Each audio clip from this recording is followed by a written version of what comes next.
Are you also an investor? तो आपका demat account तो जरूर होगा, क्योंकि बिना डीमैट अकाउंट के आप इन्वेस्ट कैसे कर सकते हैं। ऐसे में अगर आपका डीमैट अकाउंट खो जाता है या फिर आप लॉगिन डिटेल्स भूल जाते हैं या फिर आपको याद नहीं रहती, तो आपको पैनिक होने की जरूरत नहीं है। तो अगर आप भी अपना डीमैट अकाउंट का लॉगिन भूल चुके हैं, तो आप उसको आसानी से रिकवर कर सकते हैं।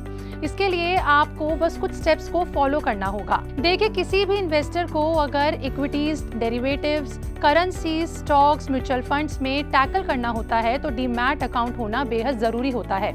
आपको एक स्पेशल 16 डिजिट का अकाउंट नंबर मिलता है जो आपको फाइनेंशियल मार्केट में इन्वेस्ट या फिर ट्रेड करने की अथॉरिटी देता है। ऐसे में अगर ये अकाउंट आपसे खो जाता है तो आप क्या करेंगे? क्या आपका पैसा डूब गया? तो ऐसा बिल्कुल नहीं है, आपका पैसा कहीं भी नहीं जाता है। देखिए, डीमैट अकाउंट या तो NSDL या फिर CDSL के थ्रू होता है, लेकिन आपका अकाउंट किसी ब्रोकर के थ्रू खुला होता है। ऐसे में आपको बता दें कि हर इन्वेस्टर का अपना एक ब्रोकर होता है और हर ब्रोकर अपने कस्टमर के लिए एक रिकवरी प्रोसेस जरूर प्रोवाइड करता है।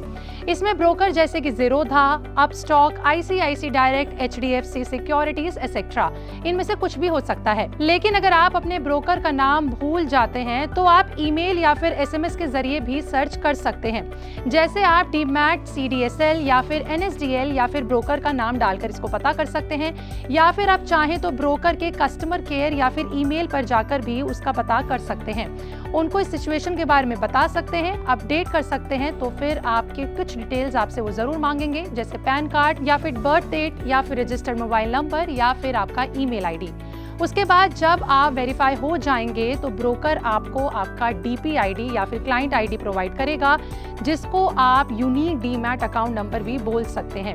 उसके बाद वो आपको लॉगिन रीसेट के लिए भी रिक्वेस्ट करेगा, उसके लिए SMS या फिर ईमेल के थ्रू आपको ये भेजेगा। आपको बता दें कि आपका डीमैट अकाउंट दो तरह से फ्रीज होता है। पहला रेगुलेटरी फ्रीज, दूसरा होता है वॉलंटरी फ्रीज। देखिए, रेगुलेटरी फ्रीज की बात करें तो ये वो होता है जब सेबी के कुछ गाइडलाइंस को वायलेट किया जाता है, यानी उनको पालन नहीं किया जाता है। वायलेशन जैसे कि अगर डीमैट अकाउंट में कोई भी 3 साल तक कोई भी ट्रांजैक्शन नहीं होता है तो वायलेट होता है। वहीं अगर 30 सितंबर साल 2023 तक एनरोलमेंट पूरा नहीं किया गया होता है तो अकाउंट से डेबिट रोक दिया जाता है।